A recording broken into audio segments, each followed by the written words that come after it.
Ramybę gali nusipirkti. Neuro arbata, kapsulės ir sirupas. Pagaminta Lietuvoje. Praėjusioje laidoje kalbėjomės apie šių dienų mokyklą. Šiandien aiškinamės, koksgi turėtų būti mokytojas. Ne tik perteikiantis žinias vaikams, bet ir ugdantis pasitikėjimą savimi bei lyderio savybės. Juk mes visi norime, kad mūsų vaikai užaugtų savo vertę žinančiomis asmenybėmis. Beje, noriu Jums priminti, kad Vilniuje vyksta paroda Mokykla 2013. Ir visi, kurie domisi šių dienų mokykla, turėtų tenai apsilankyti, nes tikrai gaus daug vertingos informacijos. Kviečiu nepražiopsoti šio šanso, žinoma, ten apsilankykite tik tais pažiūrėję mūsų laidą.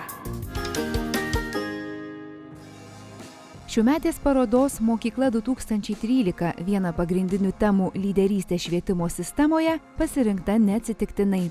Šiandienėje mokykloje vis dažniau vertinamos ne tik mokinių dalykinės žinios, bet ir individualūs gebėjimai. Stengiamasi, kad mokykloje mokiniai kuo labiau save pažintų, pasitikėtų savimi ir atrastų savyje lyderio savybių. Kaip tai daroma, pabandysime išsiaiškinti ir mes, apsilankę Vilniaus Žemynos gimnazijoje. Na, iš tikrųjų, lyderių turbūt yra gimstama ir tuos lyderius mes, mūsų mokytojų misija ir yra atrasti, ir mokytojų, ir vadovų. Tai pirmiausia, ieškom ir tarp mokytojų lyderių, kurie galėtų uždegti, užburti, įkvėpti kitus. Mokytojo vaidmuo šiuo atveju itin svarbus, o tam reikia ne tik lyderio gebėjimų, bet ir žinių.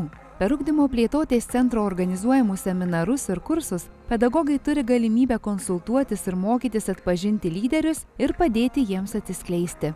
Tačiau atpažinti tokius vaikus nėra lengva, kaip ir apibūdinti pačią lyderystės sąvoką. Lyderiais galima būtų apibūdinti tokius vaikus, kurie yra aktyvūs, jiems įdomios įvairios gyvenimo sritys ir jie labai nori įgyventinti savo tikslus ir svajones.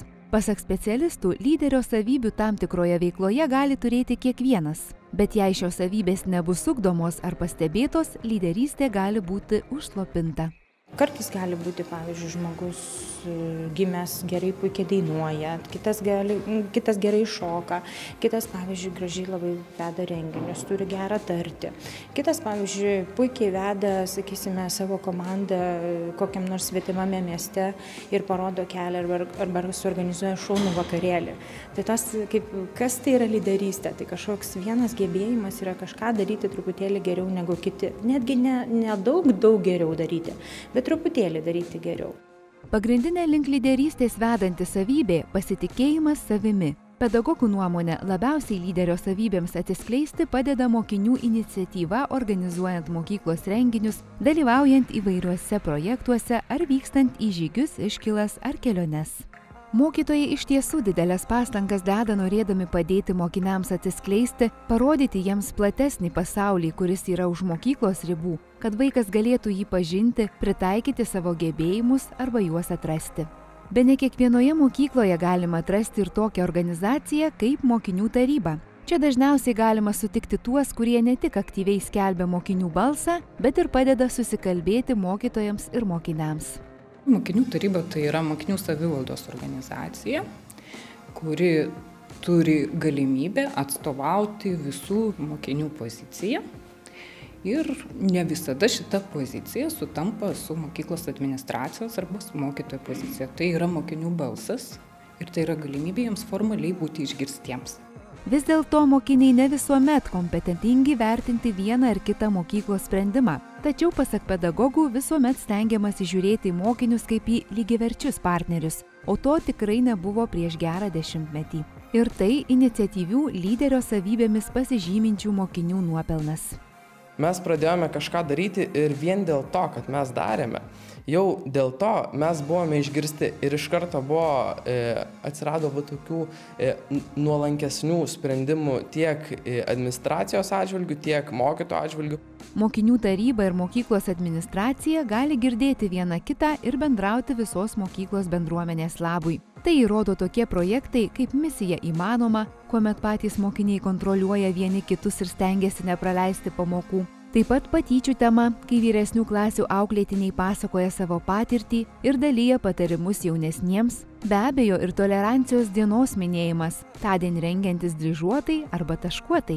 Mokinių taryba suteikia galimybę ne tik sutikti lyderius, bet tokiu tapti ir pačiam. Tiesa, pats mokinys turi išdrįsti ateiti ir pasakyti, aš galiu, aš noriu, aš turiu idėjų ir žinau, kaip tai padaryti.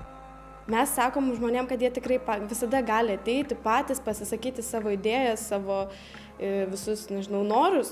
Ir mes iš jų atsirenkam ir pasižiūrim, kurie daugiausia turi motyvacijos ir taip atrenkam lyderius. Aš manau, kad galima išugdyti juos, įtraukiant juos į vairias veiklas, tiek mokinių tarybos organizuojamus renginius ar akcijas, tiek mokytojai pas mus dažnai kažką sugalvoja, tiesiog prie to prisidedant, jie gali tapti lyderiais. Kalbinti Vilniaus Žemynos gimnazijos mokinių tarybos nariai visi sutiko su tuo, kad lyderystei ugdyti nemažą indėlį turėjo jų tėvų darbas.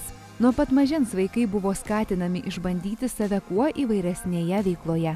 Ilgainiui išsiugdžiau tą tokį daugiapusiškumą, tą universalumą, kad aš noriu vis bandyti kuo daugiau, apriepti kuo daugiau sričių ir išmokti kuo daugiau, kiek galima daugiau. Žmogus turi save realizuoti. Ypač čia tėvams yra darbas, tai kad suteikti savo vaikui galimybės, kad jisai galėtų save realizuoti tiek sporto srityse, tiek meno srityse. Ir svarbiausia, kad jis apriektų kuo daugiau, kad neužsistovėtų ties viena vieta, tarkim, lanko chorą ir viskas.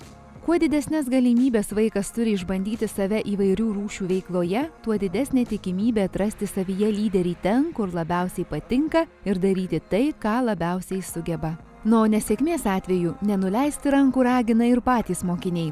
Suklydus reikia pasitempti ir tikėti savimi. Tiesiog reikėtų nebijoti klysti, nes mes visi klystam ir darom klaidas. Ir generuoti kuo daugiau idėjų, nes kuo daugiau idėjų bus sugalvota, tuo didesnė tikimybė, kad jos bus geresnės. Ir tiesiog niekada nesustoti ir visą laiką žinoti, ko nori ir to atkakliai siekti.